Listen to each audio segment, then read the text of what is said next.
কেন? আমার বাড়ি পুড়ল কেন? আমার বাড়ি রাত কেন? আমার পুকুর রাত কেন? সংঘটিত হামলা কেন? আমার বাড়ি চলছে কেন? আমার বান ধসিত কেন? জাগো জাগো, জাগো জাগো। সংগ্রামী বন্ধুগণ, এক বছর আমরা আমাদের সাধারণ শিক্ষার্থী থেকে এসেছেন, আমাদের সেই বলবো আমরা দেবী দুর্গাকে পেয়েছি। এই মুহূর্তে সুস্মিতা করকে আমরা ধন্যবাদ জানাই। একটি ছাত্র টিম নিয়ে আমাদের সাথে এসেছেন এবং তাকে আমরা অপেক্ষা করতে পারি। তার হাত থেকে আমরা যে দাবিগুলো আছে আমাদের, সেই দাবিগুলো আমরা তার মূলবাতি প্রচারণের আগে আমরা শুনবো। এই পর্যায়ে আমি কিছু সংক্ষিপ্ত বক্তৃতা রাখার জন্য বিনীতভাবে অনুরোধ জানাচ্ছি। 15 বছর কি করে রাজপথে লড়াই করে সনাতনীদের অধিকার আদায় করতে হয়, সেই পলাশকান্তিতে তাদেরকে বিনীতভাবে অনুরোধ জানাচ্ছি দুটো কথা বলার জন্য। ধন্যবাদ। আজকের এই ছাত্র যুবদের সারা বাংলাদেশে, শুধু সারা বাংলাদেশে নয়, বিশ্বের 228টি দেশে আজকে আমাদের আন্দোলন পৌঁছে গেছে, ছাত্র যুবদের আন্দোলন পৌঁছে গেছে। আজকে আমি ধন্যবাদ জানাই ছাত্ররা যেভাবে অতন্ত্রী পাহাড়ের মতো রাত জেগে এদেশে হিন্দু বৌদ্ধ খ্রিস্টানদেরকে পাহারা দিচ্ছে। আমি তোমার অনুরোধ করব, যতদিন পর্যন্ত আমাদের এই হত্যার বিচার না হবে, মন্দির ভাঙার বিচার না হবে, ততদিন পর্যন্ত আমাদের আন্দোলন যেন বাংলাদেশে আনাচে কানাচে তোমরা পৌঁছে দাও।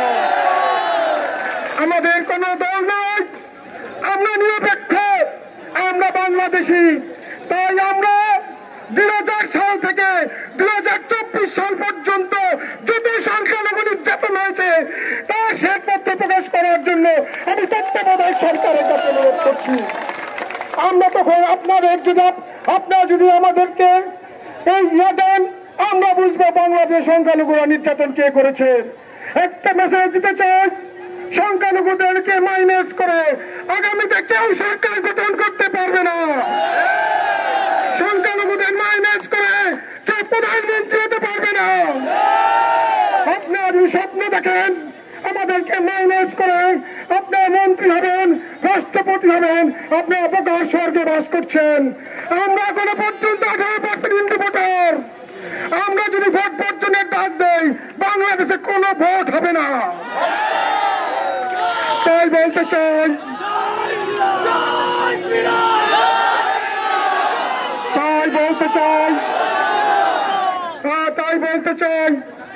আমরা আমাদের নিরপেক্ষ আজকের যে আন্দোলন, এই আন্দোলনে যারা আছেন তাদের সাথে বসেন, আলোচনা করেন কিভাবে সংখ্যালঘু নির্যাতন রোধ করা যায়।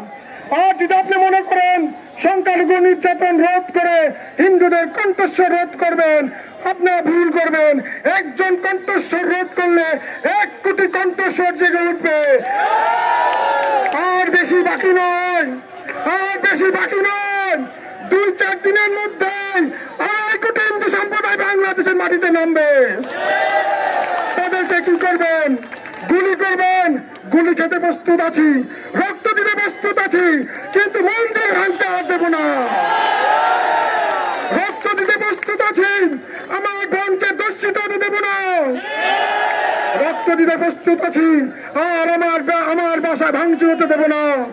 প্রিয় হিন্দু সম্প্রদায় ভাই বোন, প্রয়োজন বোধে আমাদেরকে 2.5 কোটি লাঠি সংগ্রহ করতে হবে।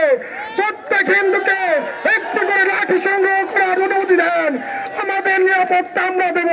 আমাদের যদি রাষ্ট্র নিরাপত্তা দিতে না পারে আমাদেরকে বলে দিক। আমরা 2.5 কোটি হিন্দু সম্প্রদায় আমরা নিজেদের নিরাপত্তা নিজেরা দিতে প্রস্তুত আছি। আপনারা শুধুমাত্র আমাদের সাথে থাকেন, ছাত্রদের আন্দোলনের সমর্থন দিয়ে যান। এই ছাত্র আন্দোলন নিরপেক্ষভাবে এদেশের হিন্দু সম্প্রদায়ের অধিকারের জন্য কাজ করে যাচ্ছে। শুধুমাত্র আপনাদের সমর্থন দরকার। ইতিমধ্যে সেই সমর্থন আপনারা দিয়েছেন। যেখানে ছাত্ররা যাচ্ছে সেইখানে লক্ষ জনতা উপস্থিত হচ্ছেন। এটি একটি ভালো আলামত। এই আলামত যদি আপনারা বুঝতে না পারেন, ছাত্র আন্দোলনের যদি আলামত আপনারা বুঝতে না পারেন, তাহলে কিন্তু আপনাদের জন্য বিপদ ডেকে আনবে। ধন্যবাদ সকলকে।